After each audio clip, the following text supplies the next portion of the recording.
It has begun. The international season. Razors reign, and they are now 1 from 1. After the first test, what is your overwhelming feeling? Yeah, I just think it was a classic first test. I think lots of learnings, you know, a new environment, a new crew, Mills. As ex-All Blacks, you just want them to get that win under their belt, because having a first loss is not a great way to start anyone's career. But I think there's lots to work on, which is how it should be. Oh, it was a wonderful test match. I think your classic sort of test match, brutal in terms of you know, the physicality that was involved. But also, you know, we've realised that this English side is very good. You know, the big men up front, you know, the experience that they've sort of had, and the ability also, Goldie. I mean, they wanted to play expansive rugby too. Yeah, I think this was the perfect start in some ways for the season, because if it had been too good, it's hard to find the things you need to work on. Yeah. And what they found was that a number of areas that they were a little bit inaccurate, some game plan things they'll look at, but now they've got a body of work across 80 minutes. And so I'm sitting here right now going, I probably got what I expected from England. Well organised, understood how they wanted to play, put us under pressure. We had to fight really hard through the course of the 80 minutes. And so I think we had enough experience to find a way to win a game that was incredibly close. Did you get what you expected from Stephen Perofeta, or maybe did you get a bit more than you expected?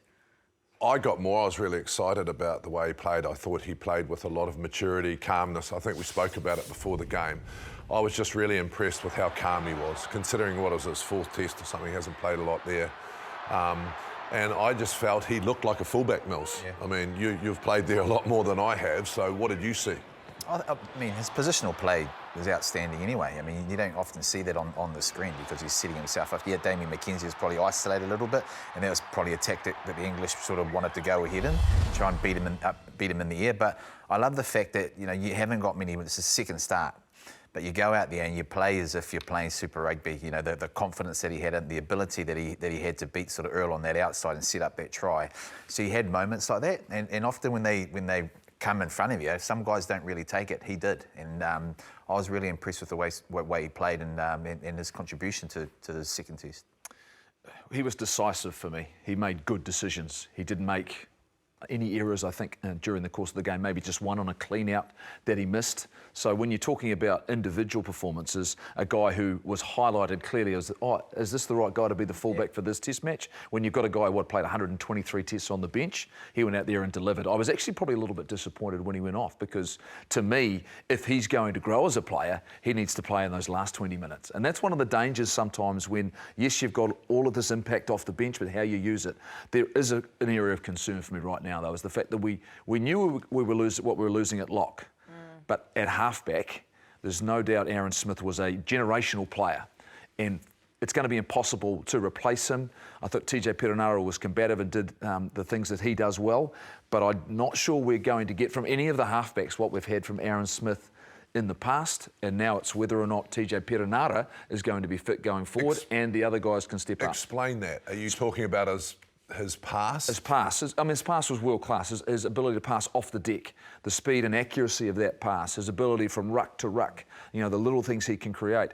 His ability when he goes a little bit sideways and puts a guy into a hole, create space for players around him. I just think that's something that he was unique and had crafted Mills over 100-odd test matches, right? So you look at that and you're going, he is a player, I think, right now that's not easy to replace, and the things that he brought to your attack in particular. This is where the environment comes into play, right? If it's that great of an environment, guys grow in that. You say it's an opportunity. It's an opportunity now for someone to step in and go, hey, I'm going to take it. Roy Gay did. You know, he was able to do it. One positive from that is the fact that guys may perhaps in that 9 jersey just go and clear the ball, you know, just focus on clearing the ball and let those opportunities sort of arise, and once they kind of see them, actually take them, but have the confidence to take them because of the backing that your coach and the environment sort of has given you. Well, I think it's the difference if you listen to Razor afterwards, and if you're watching the game like we were, and the English have got this incredibly fast outside-in defensive line, that split second is a catch and pass. So I think after this test match, you'll start seeing, if you see on your screens now, those people coming forward, a couple of times it felt a bit clunky on our end, didn't it? Because they were right in your face, and that's what they're trying to create.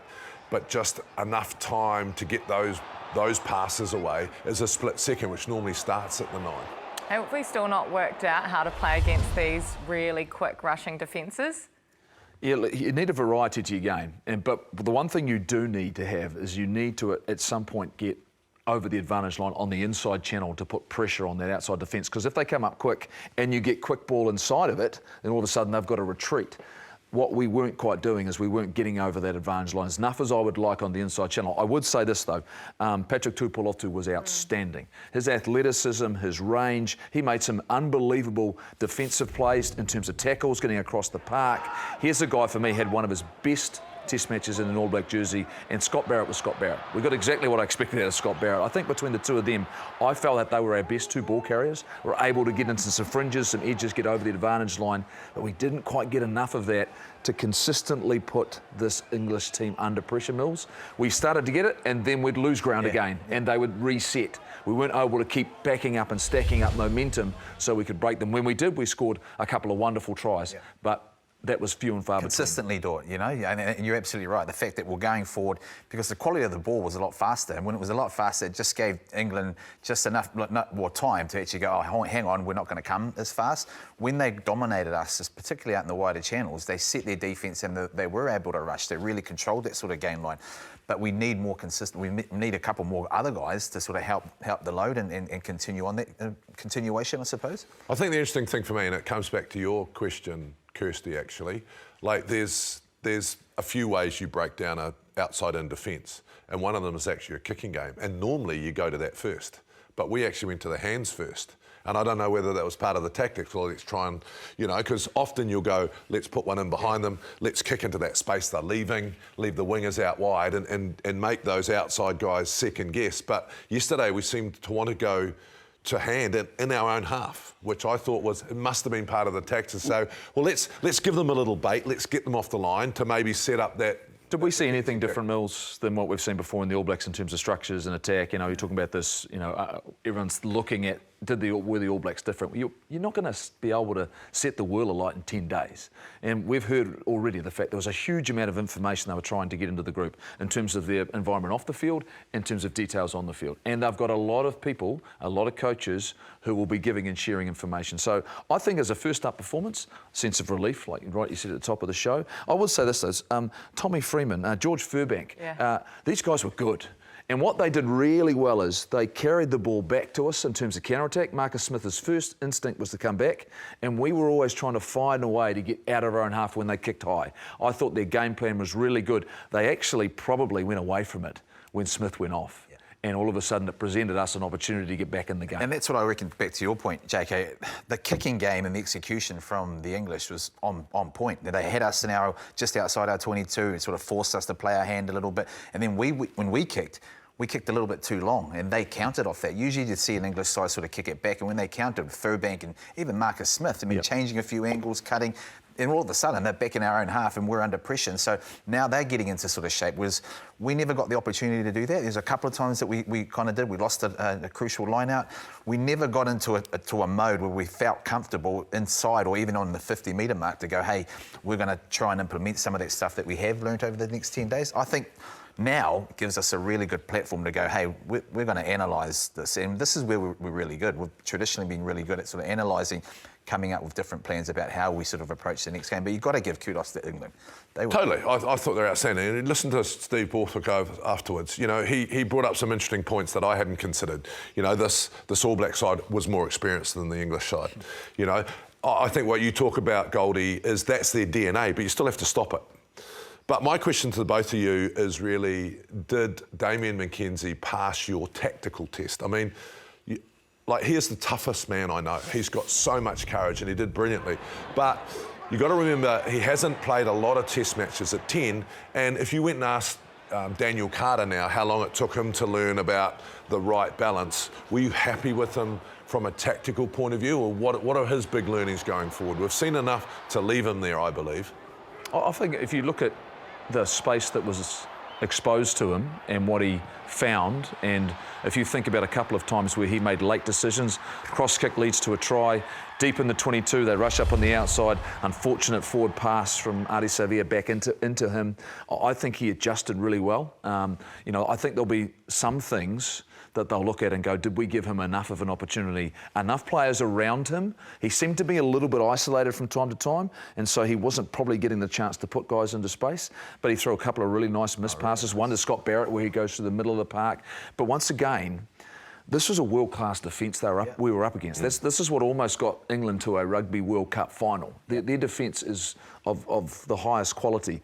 So he was tested, and he's come through it a bit battered and bruised, but for me, I think he passed that. There'll be a couple of things clearly he'll look at and go, I could be better here, but I'm certainly happy with that first one. You're right, and these are the things they'll learn. This is time in the saddle, right? And when you're learning on the go, I mean, England had a plan to go and then absolutely tire him out, and he was brave. You know, got up in the air. Those decisions that he made and the skill set to be able to pull those sort of passes out. Awesome, you know, and that's what I think, and that's what we talk about. Even Perofeta, you know, the more they play together, the more they'll understand. Hey, I've got to step up. I've got to share the load. I've got to execute my kicks as well, and try and help that out to free up McKenzie. So it's just time, sort of, in the role for both players. I thought the Barrett change was brilliant, just because I felt we needed that. You know, when he ran the blind and then he kicked it down into the corner and they had to kick it out. I think we might have lost that line out, but that's what I think. That's what I think Bowden's role is now. He's just this elder statesman that can come on into a test match. You know, you can imagine Damian and his. You know, he's played 40-odd tests or nearly 50 tests now, but I just thought it was a really smart change. He came on, he would have brought calmness. He did that kick into the corner, and so I think that's just. How good is to have that? I'm not saying he didn't play well, Bodie, when he came on. No, I understood his maturity. That. He showed his maturity. I would like to see Stephen, because it's happened to him a lot. I'll just say this: this second test is in Auckland. We haven't lost in Auckland since 1994, so the pressure doesn't stop. It continues. You know, regardless, you've got your first win. It's fantastic, but you're now taking the All Blacks to Auckland. They don't lose in Auckland. It's been since 1994. Way to pile the pressure on. You were there, so was I. We were there, yeah. Yeah, I was there as well. You know, and I think that this is. I wasn't. You weren't there. So you were the last team to lose at Eden Park, and Mills was the last All Blacks team to lose against England. Great. Oh, yeah.